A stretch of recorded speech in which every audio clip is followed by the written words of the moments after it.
Diaspora FM, le journal.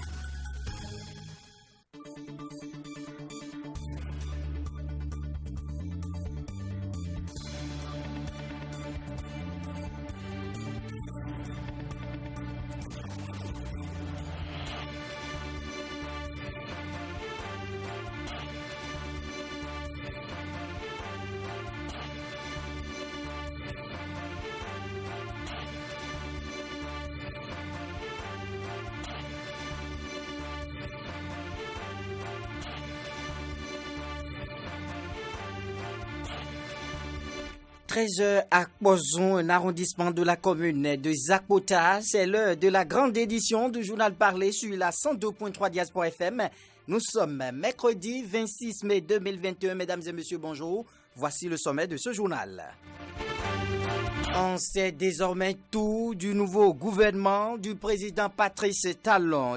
L'exécutif qui entame le second mandat avec lui ne change presque pas. Le chef de l'État a fait l'option de laisser continuer la dynamique en cours.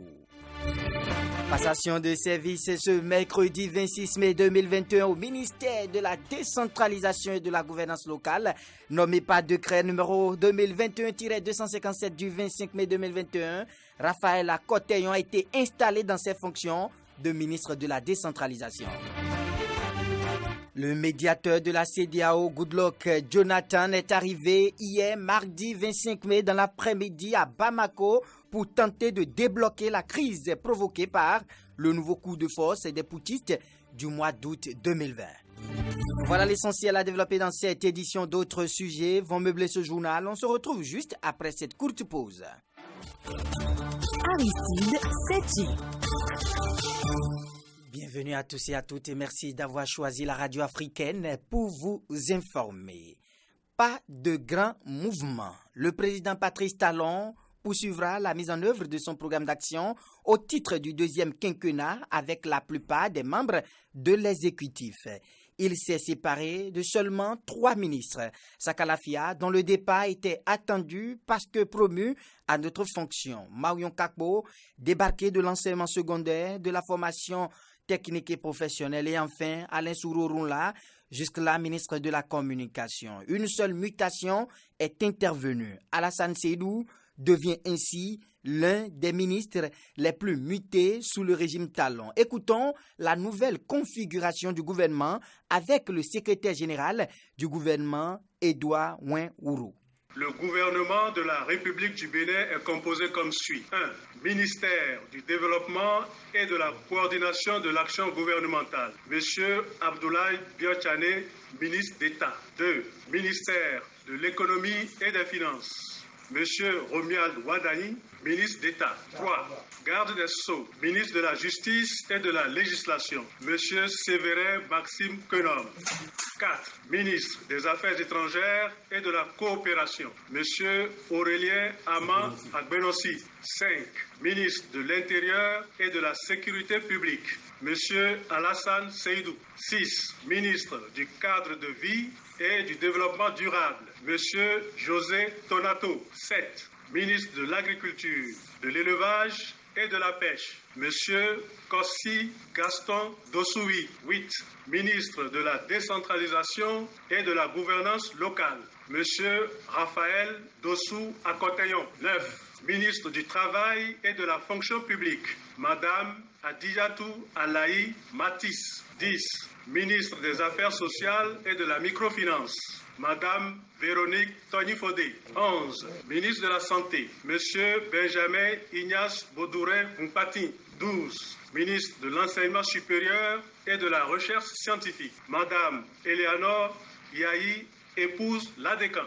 13. Ministre des Enseignements secondaires, techniques et de la formation professionnelle. Monsieur Kouaro Yves Chabi. 14. Ministre des Enseignements maternels et primaires. Monsieur Saliman Karimou. 15. Ministre du Tourisme, de la Culture et des Arts. Monsieur Bababola Jean-Michel Hervé Abimbola. 16. Ministre du Numérique et de la Digitalisation. Madame Aurélie Adam Soulé, épouse Zoumarou. 17. Ministre des Infrastructures et des Transports. M. Hervé Yves Hekome. 18. Ministre de l'Industrie et du Commerce, Madame Sadia Alimatou Assouman. 19. Ministre de l'Énergie, M. Dona Jean-Claude Oussou. 20. Ministre de l'Eau et des Mines, M. Samou Seydou Adambi. 21. Ministre des Petites et Moyennes Entreprises et de la Promotion de l'Emploi, M. Modeste Timothée Kérékou. 22. Ministre des Sports, M. Oswald Pomeki. 23.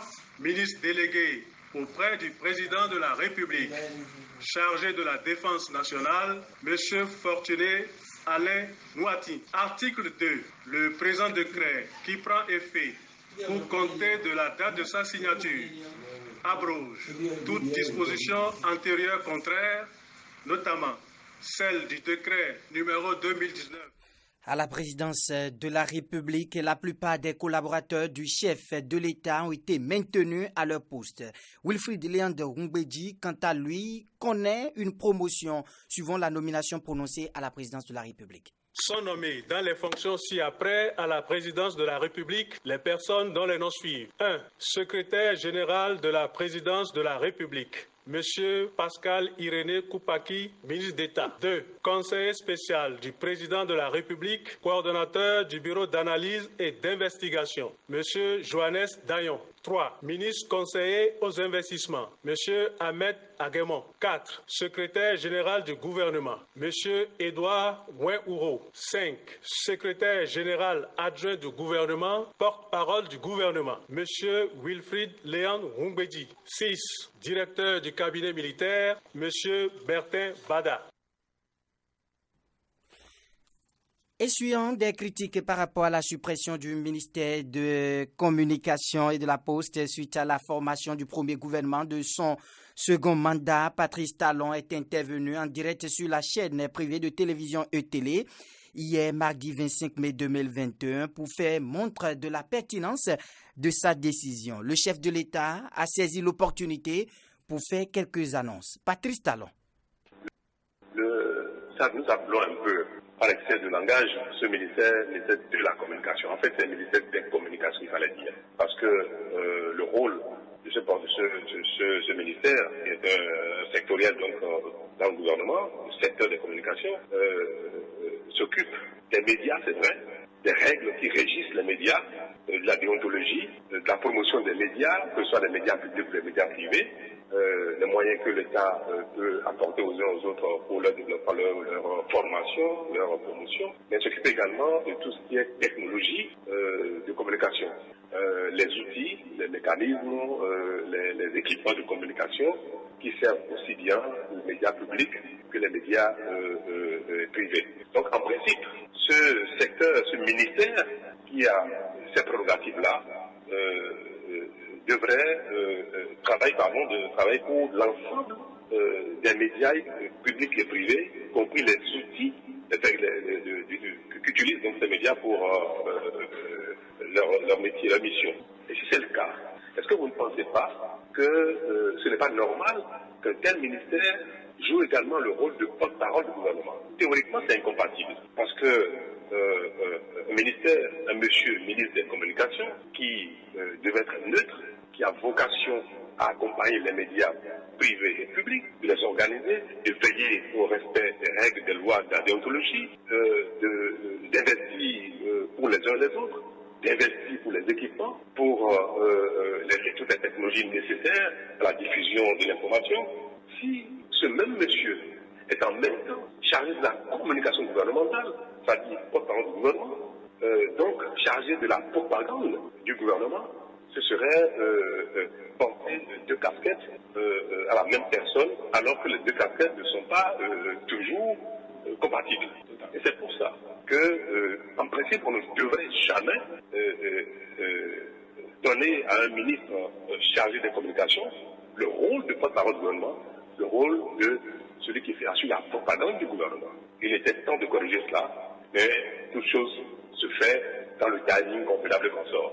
Pendant ce deuxième mandat, où nous avons décidé d'aller encore plus loin, d'améliorer nos performances, d'améliorer nos pratiques, de corriger nos erreurs, de donner enfin à notre pays une allure de grande nation, de grand pays, comme les nations développées. C'était les impressions ou les avis ou les explications du chef de l'État, président de la République, sur la suppression du ministère de la Communication et de la Poste. Raphaël Akoteyon prend les commandes du ministère de la Décentralisation. Il a pris service ce jour même, mercredi, des mains de l'ex-ministre Alassane Seydou. À l'occasion de cette cérémonie de passation de charge, Alassane Seydou a fait le bilan de ses actions à la tête de ce département ministériel. Carnot François Ngouretor y était, voici son compte rendu. À la suite de la formation du premier gouvernement du deuxième quinquennat du président Patrice Talon ce mardi 25 mai 2021, Alassane Seydou n'est plus ministre de la décentralisation. Toujours dans le gouvernement, mais au département du ministère de l'Intérieur et de la Sécurité publique, il a comme successeur Raphaël Akoteyon. Lors de la passation de service qui a eu lieu ce mercredi 26 mai 2021 au ministère de la Décentralisation, le ministre sortant a non seulement remercié le chef de l'État pour la confiance placée en lui, mais aussi a salué ses désormais ex-collaborateurs pour leur disponibilité durant son séjour. Tous les résultats ci-dessus énumérés l'ont été grâce à votre engagement, votre participation et votre dévouement. Je reste persuadé que vous ne ménagerez aucun effort pour relever les grands défis assignés au ministère de la Décentralisation et de la Gouvernance locale sous la direction de votre nouveau ministre, mon successeur. Une fois encore, je vous remercie de votre disponibilité. Je remercie les uns et les autres pour leur accompagnement durant mon séjour en tant que ministre de la Décentralisation et de la Gouvernance locale. Suite à ces propos, le ministre entrant, conscient de la charge qui est désormais la sienne, a remercié également le chef de l'État pour l'opportunité qu'il lui a donnée de servir la nation à ses côtés et espère compter sur les cadres du ministère dans l'accomplissement de sa mission. Qu'il me soit permis de rendre un hommage mérité au président de la République, chef de l'État, chef du gouvernement, son Excellence M. Patrice Talon, pour la grande confiance qu'il a bien voulu placer en ma modeste personne en me nommant à la tête de cet important ministère. Monsieur le ministre, cher ami, cher frère Alassane Seydou, je voudrais saluer vos efforts ainsi que les nombreux résultats obtenus sous votre leadership. En effet, le processus de décentralisation au Bénin est irréversible et constitue un chantier important pour le développement de notre pays. Je mesure la portée et les défis de la charge qui est désormais la mienne. Je voudrais d'ores et déjà pouvoir compter sur le soutien de tous pour relever ces défis communs et sur l'engagement renouvelé des partenaires techniques et financiers. Pour rappel, Alassane Seydou a pris fonction à la tête de ce département ministériel le 21 février 2019. Il rejoint désormais le ministère de l'Intérieur et de la Sécurité publique et Raphaël Akoteyon s'installe officiellement pour de nouveaux défis dans le domaine de la décentralisation. Merci à vous, Carnot François Ngouretor. Patrice Talon a présidé ce mercredi 26 mai 2021 son premier conseil des ministres pour le compte de son second quinquennat. Les membres du gouvernement, dont la liste a été dévoilée tout à l'heure, ont tous répondu présents à cette première réunion. Après sa nomination au poste de la décentralisation et de la gouvernance locale, le ministre Raphaël Akoteyon a donné ses impressions. Son choix à ce poste n'est nullement un mérite personnel, dira-t-il. On l'écoute. De l'édifice de l'architecture gouvernementale de notre pays. Et mon choix à ce poste, je voudrais dire d'entrée que ce n'est nullement un mérite personnel, comme vous pouvez le deviner. D'entrée, je remercie le chef de l'État pour la confiance qu'il m'a faite. Mais je remercie également le président Adrien Ngouedji qui m'a proposé à ce poste. Comme vous le savez, c'est la résultante d'un effort commun, d'un engagement personnel même du président Adrien Ngouedji. Et il s'est fait que c'est moi qui suis choisi. Donc ce n'est nullement un mérite personnel. Je m'emploierai à relever le défi, à m'engager pleinement et à ne pas décevoir les attentes aussi bien de mon président Adrien Ngouedji et du chef de l'État qui a voulu nous confier ce poste-là. Non, je suivrai scrupuleusement l'agenda du gouvernement, la vision élaborée par le chef de l'État.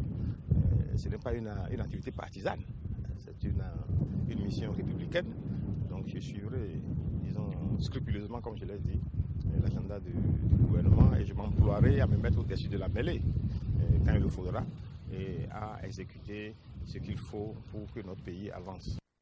Raphaël Akoteyon, ministre de la décentralisation et de la gouvernance locale, ses impressions après le premier conseil des ministres du second quinquennat de Patrice Talon. Le second mandat du président Patrice Talon n'en parle encore, a officiellement pris effet ce dimanche par sa prestation de serment. Dans son discours, le chef de l'État a abordé les orientations qu'il entend donner à son nouveau quinquennat. Nous avons rencontré quelques citoyens qui ont exprimé leurs attentes pour les 5 prochaines années. Ils sont au micro de Clémence Tonoucoin.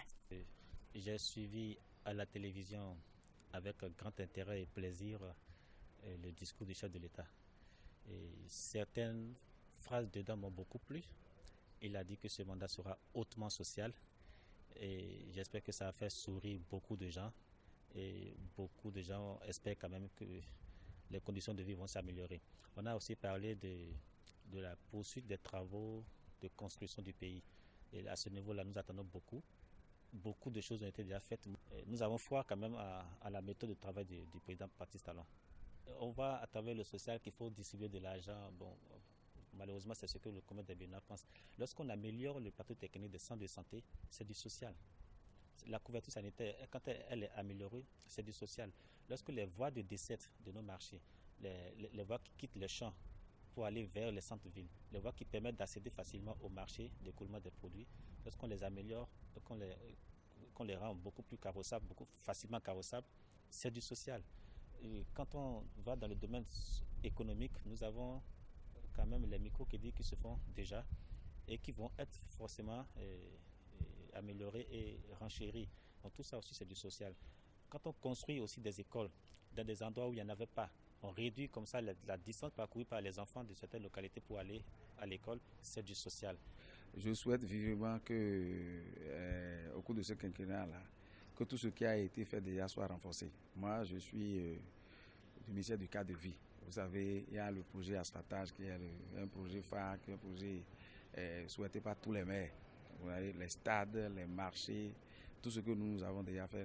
Moi, je souhaite personnellement que ces choses-là, qu'on aille plus loin, que ça soit renforcé. C'est mon souhait. Et vous savez, si c'est renforcé, nous allons davantage offrir un cadre de vie sain aux Béninois. Dans ce qui est fait déjà, il y a le social, parce que lorsque les rues sont asphaltées, ça permet de circuler plus facilement, le véhicule tombe moins en panne. Parce que vous voyez, quand il y a moins de grève, c'est le social. D'abord, lui-même déjà dans son discours a indiqué que ce nouveau mandat sera totalement, dans sa majorité, ira à l'endroit du social. Et si effectivement, contrairement aux autres présidents qui sont venus par le passé, si effectivement il peut rester fidèle à cette promesse-là, je crois que cela fera un grand plaisir à nous qui sommes les citoyens de ce pays.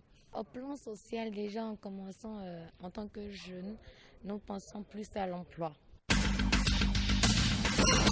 Les acteurs du dialogue social de quelques institutions de l'État et du ministère de l'Économie et des Finances suivent depuis ce matin un atelier de renforcement des capacités en matière de dialogue social. À travers cette activité, le Conseil national du dialogue social entend attirer l'attention des participants sur l'importance de cet outil, facteur d'amélioration des performances économiques et de progrès social. Clémence Tonoucoin.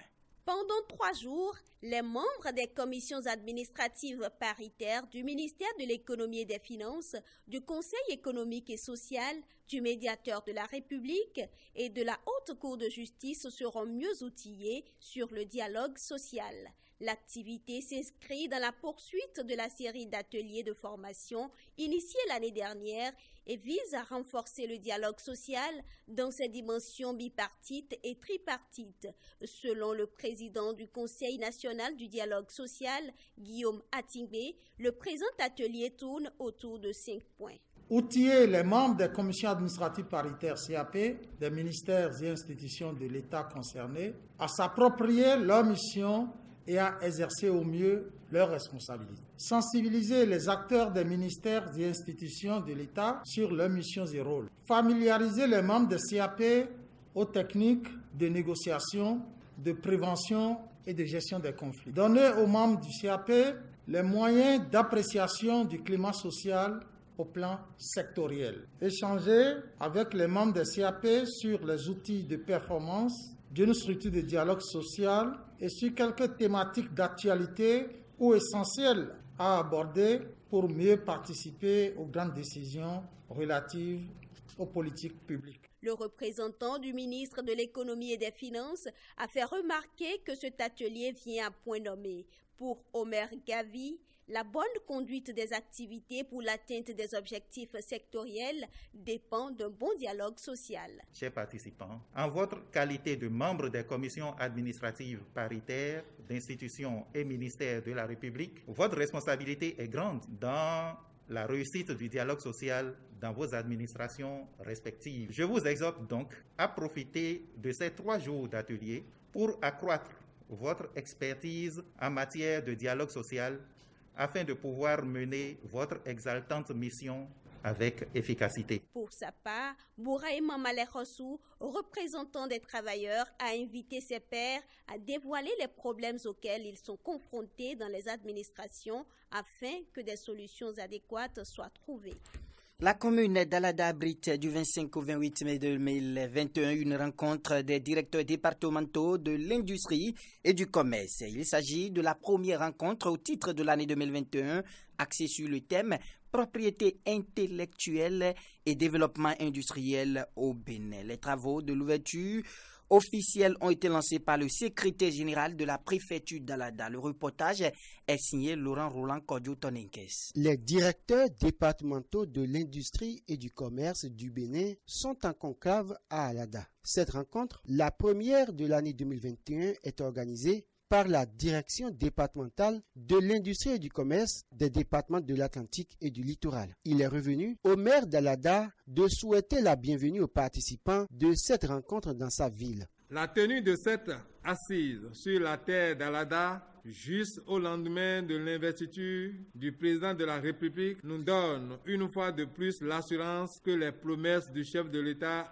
en faveur de la commune d'Alada seront tenues. C'est pourquoi nous saluons d'ores et déjà le choix porté sur notre ville pour abriter la présente activité. La commune d'Alada, quant à elle, ne marchandera pas son accompagnement chaque fois qu'elle sera sollicitée pour la mise en place des projets du secteur de l'industrie et du commerce sur son sol. Les travaux de cette rencontre s'articulent autour du thème propriété intellectuelle et développement industriel au Bénin. Hermine Rodonou-Savi, directrice départementale de l'industrie et du commerce des départements de l'Atlantique et du littoral, précise les objectifs de cette rencontre périodique. Oui, nous nous réunissons 2 fois par an, généralement, pour échanger sur nos capacités d'exercice dans nos diverses fonctions. L'objectif fondamental, c'est de renforcer nos capacités en tant que directeurs départementaux. Comment nous allons faire pour nous perfectionner davantage dans l'exercice de nos fonctions? Ce que nous faisons d'habitude à travers nos attributions qui nous sont allouées, comment nous allons faire pour perfectionner cela et avoir un bon rendement? Pour le secrétaire général de la préfecture d'Alada, représentant le préfet Jean-Claude Kodia, le président de la République tient à l'industrialisation du Bénin, un engagement fort que chaque acteur doit soutenir selon lui. Je voudrais vous remercier et vous féliciter pour cette initiative qui permettra, moi j'en suis convaincu, de trouver les voies et moyens de définir les différentes approches devant faciliter la réalisation de cette vision qui est chère à notre cher président, M. Patrice Talon. Alors, au cours de cette rencontre, je voudrais vivement, au nom du préfet, souhaiter que vous parveniez à trouver des solutions appropriées devant favoriser, comme je l'ai dit tantôt, la réalisation de cette vision. Cette rencontre d'échange qui prendra fin le vendredi prochain débouchera sur des recommandations pour le développement industriel du Bénin. Les nouvelles africaines et internationales. Le médiateur de la CEDEAO, Goodluck Jonathan, est arrivé hier, mardi 25 mai, dans l'après-midi à Bamako. Nous sommes bien entendu au Mali pour tenter de débloquer la crise provoquée par le nouveau coup de force des putschistes du mois d'août 2020. Des discussions ont commencé dans la soirée d'hier, mardi, à Bamako, entre Goodluck Jonathan et sa délégation, d'un côté et de l'autre, des membres de l'Est Joint.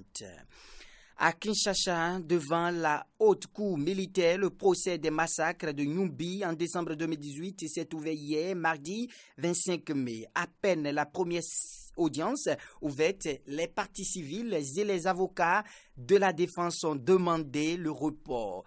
Ce à quoi le tribunal a accédé. Pour mettre un terme à cette édition, le président français Emmanuel Macron accueille le président rwandais Paul Kagame à son arrivée pour une conférence internationale sur le Soudan qui vise à donner une marge de manœuvre financière à son premier ministre alors qu'il poursuit les réformes économiques à Paris le 17 mai 2021. Le gouvernement français a promis de prêter 1,5 milliard de dollars au Soudan pour l'aider à rembourser sa dette extérieure massive en lançant un sommet international visant à aider l'aspirante démocratie à sortir de décennies de régime.